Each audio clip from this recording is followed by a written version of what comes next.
খবরটি খাইয়ে শেষ আছে নাকি? নানা অজুহাতে বারবার টাকা চায় মা। তুমি কি করবা? তোমার যে টাকা আছে, তোমার তো নিজেরই চিকিৎসা হয় না টাকার অভাবে।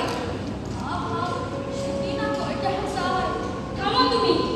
অগোয়াই টাকা দিব, 1 মাস পর আবার চাইবো, আবার দিব, এরকম চলতেই থাকবে। মা, টাকাটা নিয়ে গেলে আমার মারিয়া ফেলাইবো।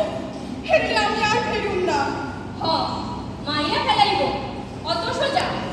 শোন যমুনা, অনেক ধার দেনা করে তোর বিয়া দিছি, এরপর খেতে খেতে অনেকবার টাকা দিছি, এই আমি তোকে এইখানে রাখার জন্য।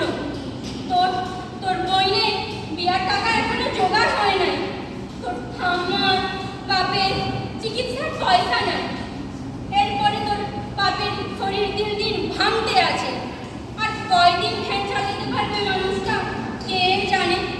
এরপর যে আমাদের কপালে কি আছে। গরিবের সংসারে কেন মারিয়া সন্তান জন্ম না? আমাকে সব শুনলি তো, বলছস নিশ্চয়ই আমাদের পক্ষে আর টাকা দেওয়া সম্ভব না। মা, তুমি সবার কথাটা ভাববা, আমার কথাটা ভাববা না।